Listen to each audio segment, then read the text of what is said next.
Hello friends, আজকে আবারও একটা রেসিপি নিয়ে চলে এসেছি। আজকের রেসিপি পাওভাজি, আর এটা হচ্ছে মুম্বাইয়ের স্পেশাল একটা স্ট্রিট ফুড। তো আমি কৃষ্ণা, আর তোমরা দেখছো Krishna cooking and blogging channel. তো ভিডিওটি প্রথম থেকে শেষ পর্যন্ত দেখতে থাকো। তো পাওভাজি বানানোর জন্য আমি প্রথমে এখানে সবজিগুলোকে কেটে নেব। তো এখানে আমি একটা ফুলকপি নিয়ে নিয়েছি। তো পুরো ফুলকপিটা দেব না, অর্ধেকটা দেব। তো ফুলকপিগুলোকে কেটে একটু ছোট ছোট টুকরো করে নিচ্ছি। তো দেখো, ফুলকপিগুলো কেটে ছোট ছোট টুকরো করা হয়ে গেছে। এবার এই ফুলকপিগুলোকে ভালো করে ধুয়ে নেব। এবার আমি এখানে নিয়ে নেব একটা গাজর। তো এখানে আমি গাজরটাকে ভালো করে বোটাটা কেটে চোকাটা ছিলে নেব। আর এখানে একটু ছোট ছোট করে যদি কেটে নেওয়া হয় তাহলে খুব তাড়াতাড়ি সবজিগুলো সেদ্ধ হয়ে যাবে। আর আমি এখানে আজকে কড়াইয়ে এই সবজিগুলোকে সেদ্ধ করে নেব। আর তোমরা যদি চাও তাহলে প্রেসারে দিয়ে সেদ্ধ করে নিতে পারো, ওতে কিন্তু খুবই তাড়াতাড়ি হবে। তবে আমি কড়াইয়ে আজকে এই পাওভাজিটা তৈরি করে দেখাবো, মানে সেদ্ধ করে নেব সবজিগুলো। তো দেখো, গাজরটা প্রথমে চোকাগুলোকে ছিলে নিলাম, তারপর একটু ছোট ছোট টুকরো করে কেটে নিচ্ছি যাতে তাড়াতাড়ি সবজিগুলো সেদ্ধ হয়ে যায়। আর এই পাওভাজিটা খেতে কিন্তু শীতের সময়তে বেশি ভালো লাগে, কারণ এই যত সবজি পড়ে শীতেই কিন্তু এই সব সবজিগুলো হয়, তাই শীতের সময় পাওভাজি খেতে খুবই ভালো লাগে। তো তোমরাও কিন্তু এইভাবে শীতের সবজি দিয়ে একবার পাওভাজি বানিয়ে খেয়ে দেখবে, দেখবে খুবই ভালো লাগবে। তো আমি এখানে গাজরটাও কেটে নিয়েছি। এবার নিয়ে নিয়েছি একটা ক্যাপসিকাম। তো এখানে আমি ক্যাপসিকামের পরিমাণটা একটু কম দেব, খুব বেশি দেব না। তো দেখো, ক্যাপসিকামটাকেও কেটে একটু ছোট ছোট টুকরো করে নিচ্ছি। তো আমি এটাকেও সেদ্ধ করে নেব। আর তোমরা যদি চাও তাহলে ক্যাপসিকামটা একদম ছোট ছোট করে কেটে যখন মশলা ভাজবে তখন পরেও দিতে পারো। তো আমি এটা প্রথমেই সেদ্ধ করে নেব। আর এখানে আমি নিয়ে নিয়েছি একটা বিট। আর এই বিটটা দিলে পরে রঙটা কিন্তু খুবই সুন্দর হয়, তবে বেশি দেওয়া দরকার নেই। বেশি যদি বিট দেওয়া হয় তাহলে পুরোপুরি পাওভাজি রঙটা কিন্তু একদম লাল হয়ে যাবে। তার জন্য এখানে আমি ছোট সাইজ দেখে একটা বিট নিয়ে নিয়েছি। তো বিটটাকেও ঠিক সেই গাজরের মতো একটু ছোট ছোট টুকরো করে কেটে নিয়েছি। তো দেখো, বিটটাও কিন্তু কেটে তৈরি হয়ে গেছে। এবার এখানে নিয়ে নিয়েছি আলুগুলোকে চোকা ছিলে একটু ভালো করে ধুয়ে নিয়েছি।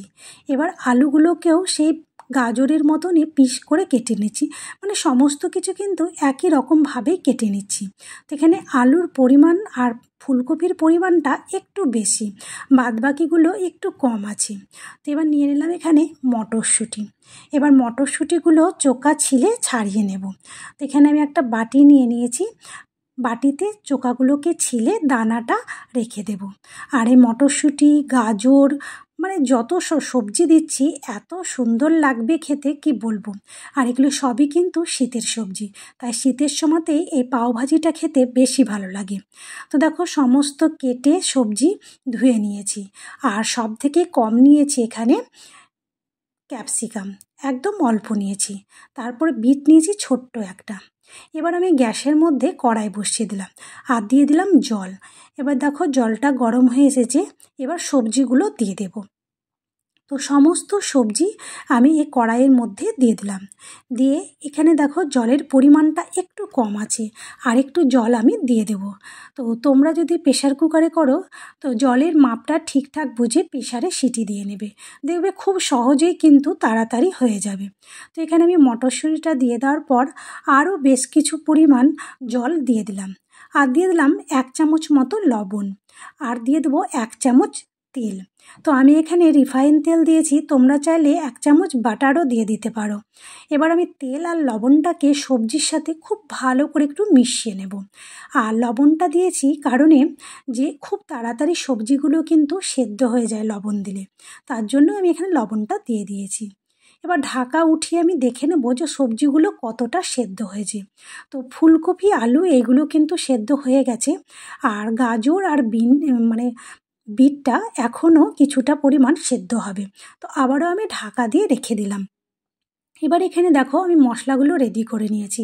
এখানে নিয়েছিলাম আদা কুচি, রসুন কুচি, কাঁচা লঙ্কা কুচি, পেঁয়াজ কুচি, টমেটো কুচি, পেঁয়াজ পাতা কুচি, আর ধনে পাতা কুচি। এবার দেখো, এটা সবজিটা পুরোপুরি সেদ্ধ হয়ে গেছে। আমি চামচ দিয়ে ভেঙে কিন্তু একদম পুরো মিশিয়ে দিয়েছি। তো তোমরা চাইলে এখানে ম্যাশার দিয়ে ম্যাশ করে নিতে পারো। এবার আমি গ্যাসের মধ্যে কড়াই বসিয়ে দিলাম আবারও, আর দিয়ে দিয়েছি বাটার। বাটারের পরিমাণটা কিন্তু এখানে বেশি দিতে হবে। তো দেখতেই পাচ্ছ যে বাটারটা কিন্তু এখানে অনেকটাই দিয়েছি। এবার দিয়ে দিলাম এখানে 3 চামচ রিফাইন তেল। এবার বাটারটাকে একটু গলিয়ে নেওয়ার পর দিয়ে দিলাম একটা কাঁচা লঙ্কা কুচি আর যে রসুন কুচিটা করে রেখেছি সেই রসুন কুচিটা। এবার একটু নেড়ে চেড়ে ভেজে নিলাম। তারপর দিয়ে দিলাম আদা কুচি। এবার আদাটাকেও রসুনের সাথে একটু ভেজে নেব। হালকা করে যখন লাল হয়ে আসবে আর একটা সুন্দর গন্ধ বেরোবে, ততক্ষণ পর্যন্ত এটাকে একটু ভেজে নিতে হবে। তো দেখো আমি খুন্তি দিয়ে একটু নেড়ে চেড়ে হালকা লাল করে ভেজে নিয়েছি। এবার দিয়ে দিলাম পেঁয়াজ কুচি। পেঁয়াজের পরিমাণটা কিন্তু এখানে বেশিই দিতে হবে। তো দেখো এখানে আমি পেঁয়াজ কুচি দিয়ে আদা রসুন সমস্ত কিছু একটু ভালো করে ভেজে নিলাম। তারপর দিয়ে দিলাম পেঁয়াজ পাতা কুচি। পেঁয়াজ পাতার কুচি পরিমাণটা অল্পই দিয়েছি। এবার আমি লাল করে পেঁয়াজগুলোকে ভেজে নিয়েছি। এবার টমেটো কুচিটা দিয়ে দিলাম। তো এখানে আমি একটা বড় সাইজের টমেটো কুচিয়ে রেখেছিলাম। এবার আমি টমেটোটা দিয়ে পেঁয়াজের সাথে রসুনের সাথে খুব ভালো করে কিন্তু ভেজে নিয়েছি, আর খুব সুন্দরভাবে গলে গেছে টমেটোটা। এবার এখানে আমি দিয়ে দেবো 1 চামচ কাশ্মীরি রেড চিলি পাউডার। এটা কিন্তু কালারের জন্য দিচ্ছি, যাতে পাওভাজির কালারটা খুব সুন্দর হয়, দেখতে খুব ভালো লাগে। আর দিয়ে দিলাম অল্প লবণ। যেহেতু এর আগে সবজি সেদ্ধ করার সময় লবণ দিয়েছি, তাই লবণের পরিমাপটা কিন্তু বুঝে দিতে হবে। তো এখানে আমি দিয়ে দিলাম অল্প লবণ। এবার লবণ আর কাশ্মীরি রেড চিলি পাউডারটা সমস্ত মশলার সাথে খুব ভালো করে একটু ভেজে নিলাম, মানে মিশিয়ে নিলাম। আর নিয়ে নিলাম যেটা মেন পাওভাজি মশলা। তো এখানে আমি পাওভাজি মশলাটা প্যাকেটে দোকান থেকে কিনে নিয়ে এসেছি।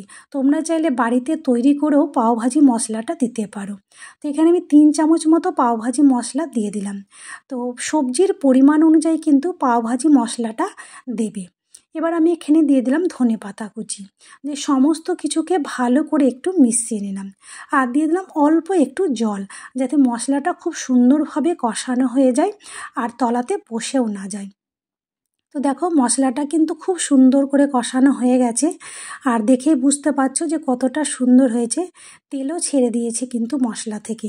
এবার যে সবজিটা সেদ্ধ করে রেখেছি, এবার ওই সবজিটা দিয়ে দিলাম, মানে পাওভাজি। এবার পাওভাজি দিয়ে মশলার সাথে খুব ভালো করে মিশিয়ে নেব। আর এটা দেখতে এত সুন্দর লাগছে কি বলবো, আর দেখে জিভে জল চলে আসছে, এতটা সুন্দর হয়েছে। আর বিটের জন্যই কিন্তু এই কালারটা লাল এসেছে।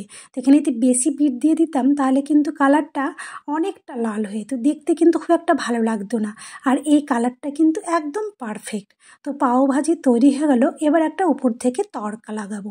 তো এখানে আমি আবারও একটা ফ্রাই প্যানে বাটার গরম করতে দিয়ে দিয়েছি। বাটারটা এখানে আমি ওই 1.5 চামচ মতো দিয়েছি।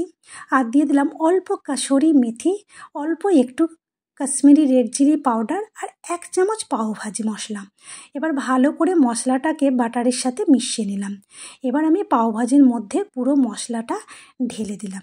ঢেলে দিয়ে এটাকে মিশিয়ে নেব। এবার ওই ফ্রাই প্যানের মধ্যে আরও দিয়ে দিলাম 1 চামচ মতো বাটার। বাটারটাকে দেখো ভালো করে একটু গলিয়ে নিয়েছি। আর দিয়ে দিলাম অল্প একটু পাওভাজি মশলা। এবার পাওভাজি মশলা দিয়ে দিলাম।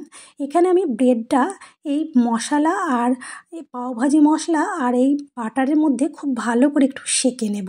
তো এই ব্রেডটা দেখতেই পাচ্ছ যে গোল, তো এটা হচ্ছে আমাদের বেকারির, তার জন্য আমি বাইরে আর কিনতে যাইনি, মানে এই শেপটা কিন্তু গোল।